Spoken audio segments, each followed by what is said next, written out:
kajian perdagangan dimonopoli kumpul untuk mengatur strategi mengusir Portugis. Maka diutuslah oleh Sunan Gunung Jati yang namanya Fatahillah. Pada tahun 1525 Fatahillah bersama dengan Fatah terus Banten sebelum jadi kerajaan Sultan Hasanuddin menyeranglah yang namanya Portugis di Sunda Kelapa. Nah, pada tahun 1525 dikuasailah Sunda Kelapa, pelabuhan Sunda Kelapa itu. Maka Sunda Kelapa ini menjadi Jayakarta. Jadi asal mula Jayakarta itu diperoleh dari Fatahillah. Maka Pangeran Jayakarta pada saat itu adalah Fatahillah. Jadi Pangeran Jayakarta pertama, jadi Jayakarta itu nama gelar kebangsawanan. Jayakarta pertama adalah Fatahillah. Pangeran Jayakarta ketiga inilah terdapat konflik dengan VOC. Jadi bukan Portugis lagi, sudah VOC.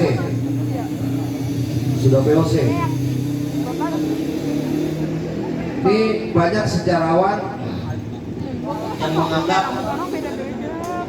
Pangeran Sunan Sriwijaya ini berkhianat gitu, membelot kepada VOC karena memberikan lahan di kota dijual dengan ada loji-loji ya, padahal tidak seperti itu.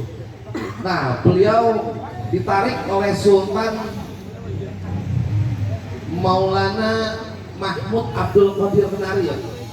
Jadi ketika beliau memimpin di Jakarta ini pada tahun 1616an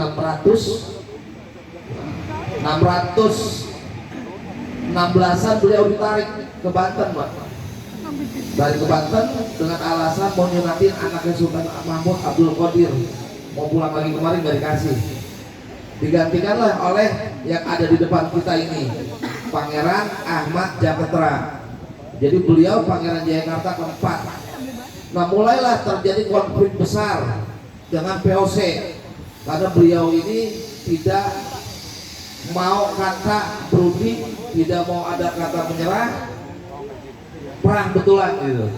Sampai pada tahun 1619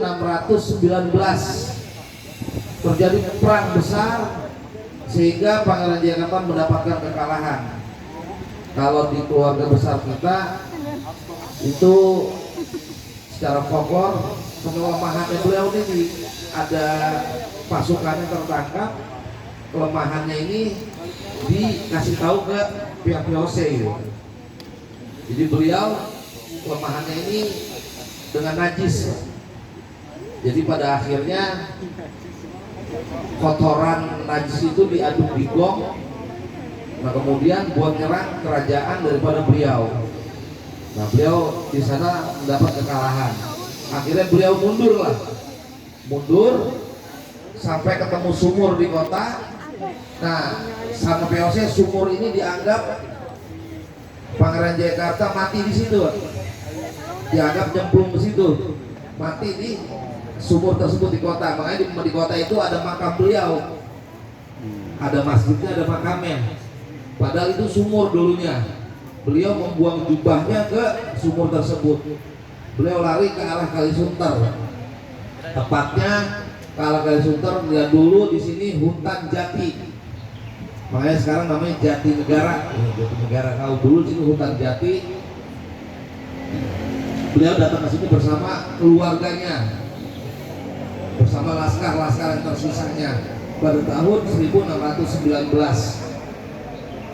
Nah, 1620 beliau mendirikan masjid. Ini masjid yang ada di depan kita nih. Ini masjid yang dibuat oleh Pangeran Jayakarta pada tahun 1620. Sampai sekarang dilestarikan oleh ahli waris 4 tiang Sokoguru. Jadi tiangnya itu ada 40 kali 40 tiang jati, itu tembus sampai ke atas menara tuh. Jadi ukuran tiangnya lebih dari 8 meter kalau nggak salah itu tiang jatinya, kayaknya lebih. Jadi kita pertahankan lah. tiang-tiang tersebut yang besar. Kemudian ada mimbar, ada tongkat, ada tongkatnya. Nah ini yang kita pertahankan. Nah kemudian Pangeran Jayakarta ini tidak pernah menyerah melawan VOC. Beliau mengumpulkan laskar-laskarnya sampai beliau dapat bantuan dari berbagai macam kerajaan Nusantara. Salah satunya yang dimakamkan di sini adalah cucu dari Raja Sumedang, yaitu Arya Suradiwangsa II. Nah kemudian Jakarta atau Batavia pada saat itu belum dirubah namanya menjadi Batavia. Pada 1619 belum dirubah oleh VOC. Nah, Pangeran Jayakarta tidak pernah menyerah. Beliau mengadakan perlawanan secara gerilya, maka hampir lebih dari 20 tahun Batavia ini tidak pernah aman dari pergerakan laskar Jayakarta, dan itu tercatat di dalam buku-buku sejarah. Nah sampai beliau wafat pada 1640 beliau wafat. Sebelum wafat beliau mengamanati kepada anak keturunannya, jangan memberitahukan keberadaan makam beliau di mana sampai penjajah tidak ada lagi di Jakarta ini, di Jayakarta ini. Dan janji beliau ini, sumpah beliau ini, amanat beliau ini dipegang teguh oleh ahli waris keturunannya, Pak, sampai tahun 1955 baru dipublikasikan oleh para sesepuh pada saat itu. Foto-fotonya saya kirim ke Pak Dr. Bobi. Jadi pada saat peresmian makam ini, Pak, dihadiri oleh Menteri Agama pada saat itu Muhammad Dahlan, Menteri Agamanya. Aduh. Nah jadi amanat tidak memberitahukan makam Pangeran Jayakarta ini dipegang teguh oleh para ahli waris, gitu. Sehingga Pangeran Jayakarta ini kontroversial di mata ahli sejarah, Pak. Sampai Pak Ridwan Saidi almarhum, J.J. Rijal menganggap ini bukan makam Pangeran Ahmad Jayakarta, tapi makam Mas Ahmad. Nah itu panjang ceritanya, ya. Jadi ada makam di sini, ada dua makam, Pak.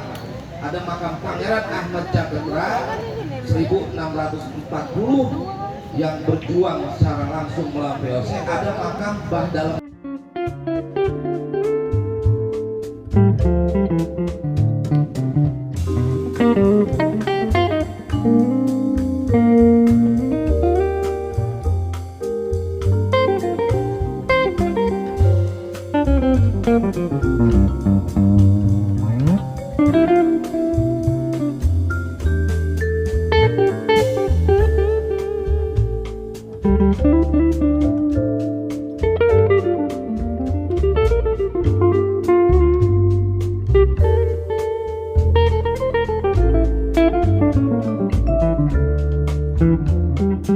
Thank you.